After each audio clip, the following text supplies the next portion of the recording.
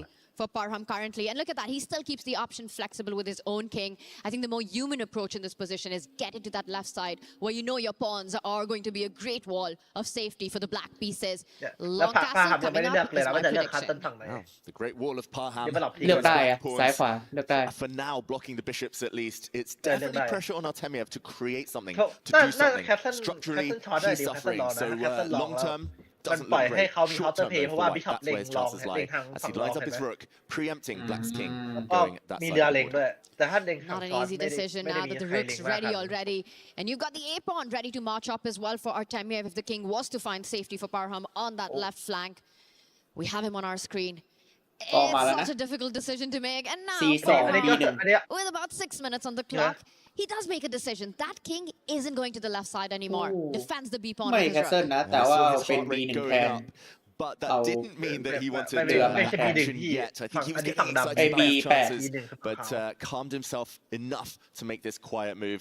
Makes sense, very solid, but that does give Artemiev a bit of time now to try and ดีที่ช่วยแก้ครับสวัสดีครับคุณเจริญครับสวัสดีครับสวัสดีครับ initiative. ก็มาฟังเสียงน้องนนท์เสียงแอนน้ำไปก่อนนะเพราะว่าผมมาแค่วันนี้ส่วนที่เหลือนี่ต้องเป็นแอนน้ำกับน้องนนท์มานะผมติดเสียง เรือบีหนึ่งมันได้แย่นะเพราะว่าเรือบีหนึ่งก็แค่เล่นค่อนข้างที่จะเนียบนิดนึงเพราะว่าเล่นเรือบีหนึ่งนี่คือการเบี้ยก็คือแบบเรือเล็งเบี้ยอยู่ใช่ไหมก็เอาเรือมากัน does know how to handle those critical seconds as well. Now touching the 5-minute mark. I want everyone to take notice of that H pawn that Parham has. H5 played early on, and long term this could be a target for Artemiev. He could start lining up his bishop against that pawn. It might prove to be a weakness for Black. ได้ยินครับแอนน้ำ Exactly. That kind of indecision there, pushing on one side of the board, but they're not fully committing to the attack. Will that come back to bite Parham Magzulu? We will find out. But in the meantime, another rook enters the center. Artemiev playing the most natural move on the board. Took him a bit of time though. Could have played that one a bit quicker. And the Black King castles. Finally, better late than never. Does it find safety on that right side? Connects the rooks as well. And this was the plan that we were earlier alluding to. Now hitting that pawn at H5. And what's the pawn? It's not easy to defend that pawn. You know, Parham's got a pawn in front of his own king. You want to move that forward, but that weakens the right side even more for the black pieces. So instead he comes back with his bishop, really caging up his king right there. But make sure that that H5 pawn remains defended. Slightly defensive there, but it had to be done. Parham Magzulu didn't get the attack he was hinting at earlier. But now the game is shifting towards more strategic rounds. Stylistically, does that suit Artemiev? Is that a good thing for the side with the bishops? He can slowly maneuver now, but he is down on time. Around 4 minutes. This game, it feels like the calm before the storm, Tanya. It feels like it will erupt, surely at some point. But how much time will the players have when that does erupt? That's the question. Last move Artemiev definitely hints at that eruption. You know, the C pawn, a committal move right there, giving up some central squares for the black pieces to jump onto. That D5 point, notice that. But what white has done is really clamped down on black's queen side as well right there. I completely agree with you, you know, with the dynamic shifting more towards strategic play here, David. Perhaps Artemiev's fast play instinct, his rapid pawn will start taking over. For Parham, it's so important to get those complicated battles as quickly as possible. Exactly. Parham wants a bit more than he currently has, but เวลาใกล้จะหมดแล้วนะ he's just waiting. เอาบิชอปสีเรือนะ retreating here opens up some tension in the center between the rooks. And look at Artemiev's screen. He's really moved. He's saying, okay, we didn't spend a single second on that last move. Rook trade, he foresaw it. He expected it. And he wanted one set of rooks off the board, but not both. He then dodges the second. That almost felt like a second pre-move in a row with the speed with which he came back to the B line, taking advantage of Parham's backward pawn on that B file. The queen and the rook ready to line up as well. You know, you mentioned the bishop pair. That's a long-term strategic advantage for Artemiev, which means it's on Parham to find those dynamic chances, to create those imbalances. He has to start jumping on the board with his knight, get that to the central D4 square as quickly as possible. Yeah, Black's knight is probably the worst placed piece right now. The Black queen a bit passive as well. You want to start improving those pieces, but he's struggling to come up with the right way to do that. He's spending a bit of time here, Parham. Heart rate still high. Okay, calm move for now. How long can he continue that? Artemiev starts advancing. Artemiev has a plan. He's just going to push that pawn forward on that left flank, try to undermine, erode Black structure.